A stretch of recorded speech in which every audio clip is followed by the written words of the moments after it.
Pernah gak sih kalian ngerasa makin sering pakai AI, kok rasanya dia makin ngerti kita ya? Awalnya cuma bantu kerja, ngerangkum, nyari ide, bales email, terus sekarang kok malah makin naik level. AI udah bisa ngobrol, niru suara, niru wajah kita, bahkan generate konten yang tiap hari lewat di FYP kita. Dan jujur aja di titik itu kelihatannya keren, hidup jadi lebih gampang, kerjaan lebih cepet, banyak masalah jadi lebih cepat selesai. Tapi di situ juga aku mulai kepikiran satu hal. AI bukan lagi sekedar alat, dan ini adalah sebuah sistem yang belajar dari kita, yaitu manusia. Makin sering kita pakai AI, makin pinter juga AI. Dan makin banyak data, makin kuat juga dia. Memang sih di satu sisi AI ini bikin hidup kita jadi jauh lebih efisien. Sebelum kita lanjut dan aku kasih tahu opini aku, ini yang seharusnya jadi pertanyaan dan diskusi kita sebagai manusia sekarang ini. Bukan lagi soal AI itu bisa apa, tapi AI itu seaman apa.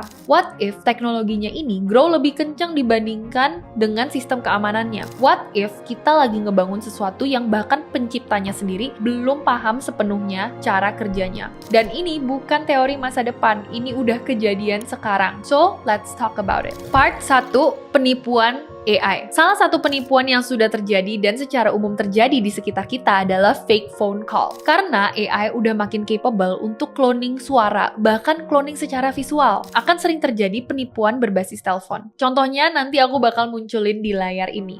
Hey, I'm about to do an interview, but I have a quick question. I need you to text me your driver's license number as soon as you can. She fell for the fake voice. That was an AI-generated voice. Oh God, Carter, that's scary. Singkatnya, kasus seperti ini biasanya yang sering terjadi itu ketika suara kita diambil dan targetnya adalah keluarga, kerabat, dan orang-orang terdekat kita.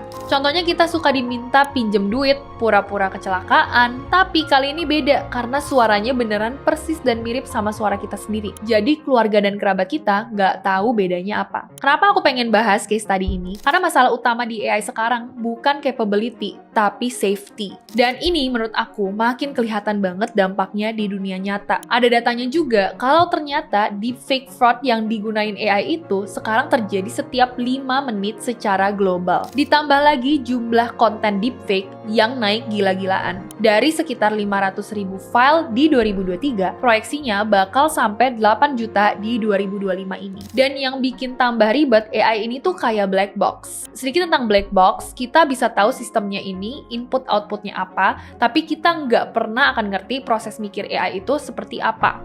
Bahkan orang yang bikin modelnya sekalipun nggak sepenuhnya ngerti kenapa AI bisa ngambil suatu keputusan tertentu. Itu semuanya komputer dan tidak ada campur tangan manusia.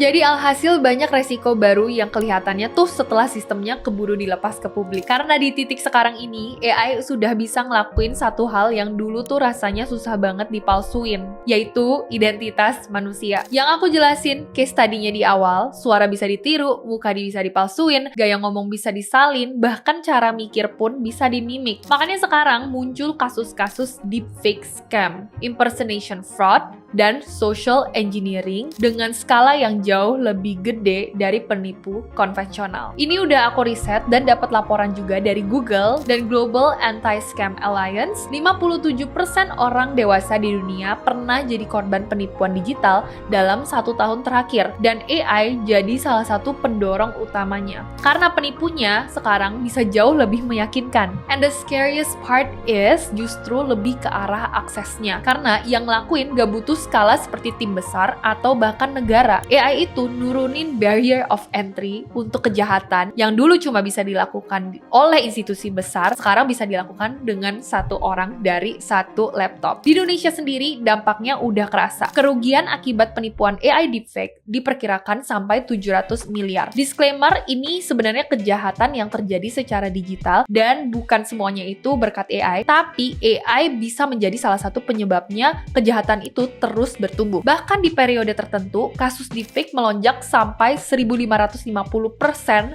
karena generative AI yang dipakai untuk niru wajah dan suara orang asli, termasuk figur publik. Dan jangan lupa satu hal lagi yang bikin ngeri, AI itu nggak bisa dimatiin.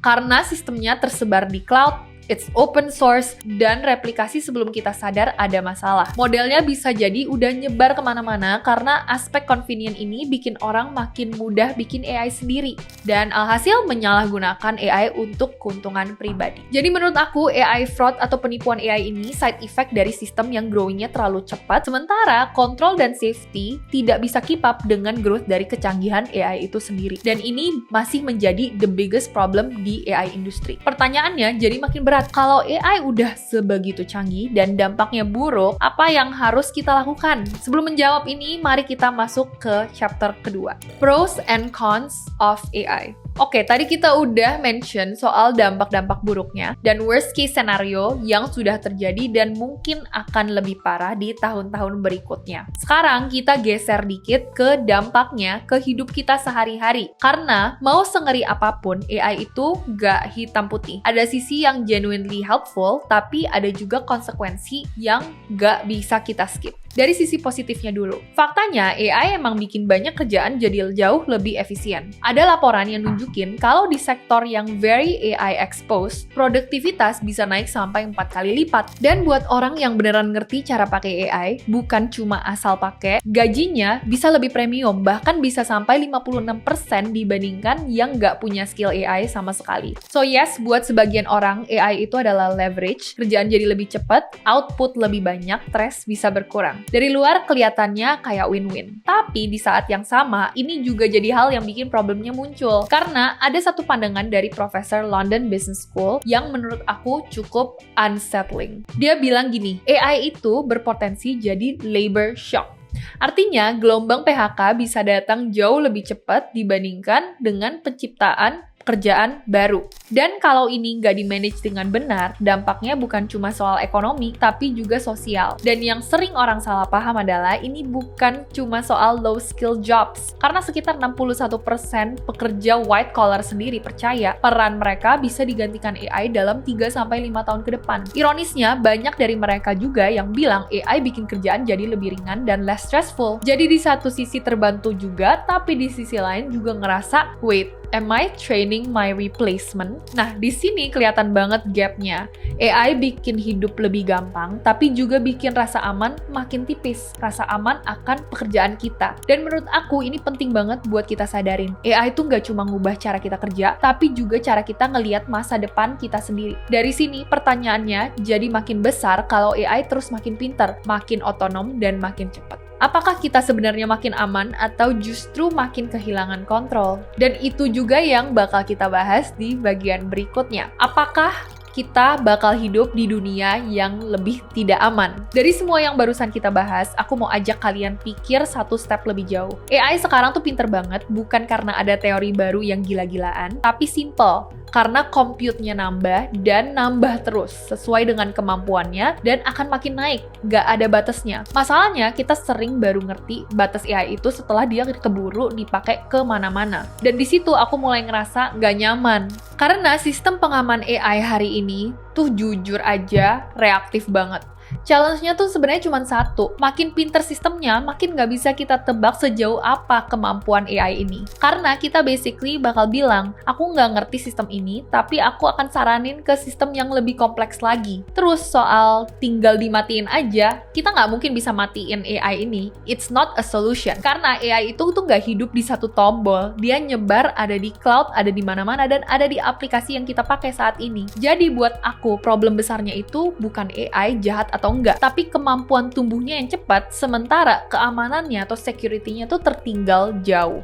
Jadi apa solusi secara short term-nya? Kalau misalnya scientist pun sekarang nggak bisa menandingi dan membuat sistem untuk menandingi AI. Nah, secara short term, ada dua hal yang menurut aku bisa kamu lakukan. Pertama, kamu harus bangun value yang tidak bisa tergantikan. Bayangin aja kalau semua orang di sekitar kamu pakai AI, jadi kamu sekarang harus mikir, gimana caranya kamu bisa menjadi manusia yang operate-nya lebih baik daripada orang-orang yang menggunakan AI. Dan kalau dilihat dari semua pembahasan berbanding, kita itu punya satu hal yang nggak bisa direplicate oleh AI, yaitu kecerdasan manusia atau aset-aset dan value-value yang dimiliki oleh diri kita sendiri, seperti trust, integrity, transparency, creativity, storytelling. Itu yang selama ini tuh nggak bisa direplicate oleh AI. Dan semakin ke depan, semakin scarce atau semakin tipis orang-orang yang akan menggunakan real talent atau real creativity. Jadi menurut aku, secara short term, kamu bisa banget kembangin value-value dan skill-skill tersebut. Yang kedua, kamu harus benar-benar ngerti cara kerja AI. Dan of course nggak bisa trust AI 100%. Bahkan Sam Altman pun juga pernah bilang kalau AI itu atau hasil dari ChatGPT itu tidak bisa dipercayai 100%. Tapi kita nggak bisa 100% percaya AI untuk ngambil keputusan kita. Karena ujung-ujungnya yang harus make the final decision itu adalah manusia.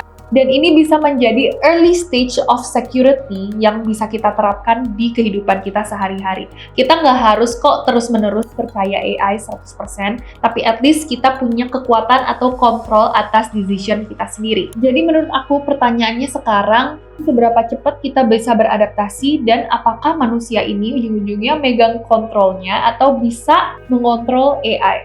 Drop your thoughts in the comments below and I'll see you in the next video.